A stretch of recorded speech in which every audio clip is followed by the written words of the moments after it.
આપણી આસપાસ કેટલાય 3D આકારો હોય છે નહીં? જેમ કે કોઈ બોક્સ કે પિરામિડ.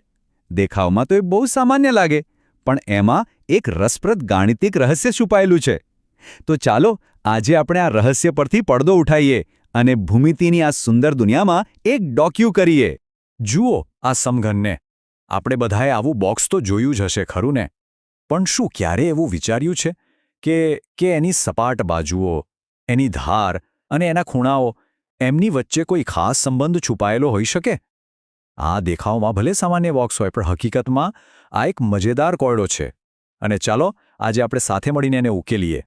ઠીક છે, તો આ કોયડો ઉકેલવો હોય તો સૌથી પહેલાં એ સમજવું પડે કે આ 3D આકારો ખરેખર શેના બનેલા હોય છે. ચાલો એના મૂળભૂત અંગોને જાણીએ.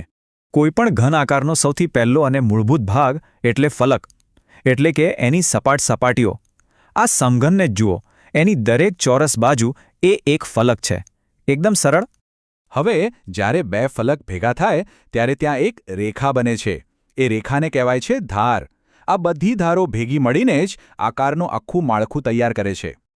અને છેલ્લે જ્યાં આ બધી ધારો મળે છે ત્યાં જે તીક્ષ્ણ ખૂણો બને છે એને કહેવાય શિરોબિંદુ. તો બસ આપણી પાસે 3 મુખ્ય વસ્તુઓ થઈ ગઈ: ફલક, ધાર અને શિરોબિંદુ. પણ આ ત્રણેય વચ્ચે કોઈ સંબંધ હશે ખરો? ચાલો જોઈએ. આ ફલક, ધાર અને શિરોબિંદુઓથી બનેલા જે પણ આકારો છે ને, એ બધાને એક ખાસ પરિવારનું નામ આપવામાં આવ્યું છે. ચાલો એ પરિવાર સાથે મુલાકાત કરીએ. એમને કહેવાય છે બહુફલક. આ એક બહુ મોટો પરિવાર છે હો. એમાં સમઘન, લંબઘન, પ્રિઝમ અને પિરામિડ જેવા ઘણા બધા આકારો આવી જાય. સીધી વાત એ છે કે જો કોઈ ઘન આકારની સપાટીઓ સપાટ હોય અને ધાર સીધી હોય તો એ એક બહુફલક છે. અને હવે આવે છે આ આખા વિશ્લેષણનો સૌથી રોમાંચક ભાગ. આપણે હમણાં જે 3 અંગો વિશે શીખ્યા, ફલક, ધાર અને શિરોબિંદુ, એમની વચ્ચે એકદમ ગુપ્ત અને બહુ જ સુંદર ગાણિતિક સંબંધ છુપાયેલો છે.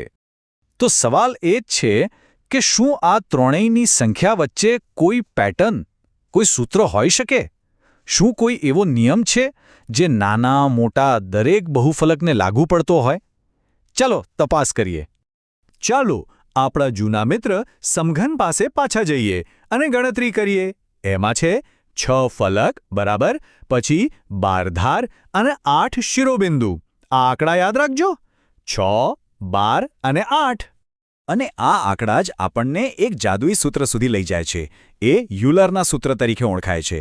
સૂત્ર કહે છે ફલકની સંખ્યા એટલે કે F વત્તા શિરોબિંદુની સંખ્યા એટલે કે V અને એમાંથી ધારની સંખ્યા એટલે કે E બાદ કરો તો જવાબ હંમેશા 2 જ આવે. F વત્તા V માઇનસ E બરાબર 2. ચાલો તો આપણા સમઘનના આંકડાઓથી આ સૂત્રને ચકાસીએ. 6 ફલક વત્તા 8 શિરોબિંદુ એટલે થયા 14 અને એમાંથી 12 ધાર બાદ કરો તો જવાબ આવે છે 2. વાહ, એકદમ સાચું. અને સૌથી મહત્વની વાત એ છે કે આ સરળ સૂત્ર કોઈપણ સાદા બહુફલક માટે કામ કરે છે, પછી ભલે એનો આકાર ગમે તેવો હોય. હવે આપણી પાસે આટલું શક્તિશાળી સૂત્ર છે, તો એનો ઉપયોગ કરીને બહુફલક પરિવારના 2 મુખ્ય સભ્યોને સમજીએ: પ્રિઝમ અને પિરામિડ. આ બહુ સરસ રીતે બંને વચ્ચેનો મુખ્ય તફાવત બતાવે છે. જુઓ, પ્રિઝમમાં 2 એકસરખા અને સમાંતર પાયા હોય છે, જ્યારે એની બાજુની ફલક સમાંતર બાજુ ચતુષ્કોણ હોય છે. બીજી બાજુ પિરામિડમાં ફક્ત એક જ પાયો હોય છે અને એની બધી બાજુની ફલક ત્રિકોણાકાર હોય છે, જે બધી ઉપર જઈને એક જ શિરોબિંદુ પર ભેગી થાય છે. બિલકુલ ઇજિપ્તના પિરામિડની જેમ જ. તો જોયું કેવી રીતે એકદમ સરળ દેખાતા આકારો પણ ઊંડા ગાણિતિક નિયમોનું પાલન કરે છે. આ બધું ખાલી ચોપડીઓમાં નથી, પણ આપણી આસપાસની દુનિયામાં બધે જ છે. તો ચાલો એકવાર ફટાફટ મુખ્ય મુદ્દાઓ યાદ કરી લઈએ. પહેલું, બહુફલક એટલે ફલક, ધાર અને શિરોબિંદુઓવાળા આકારો.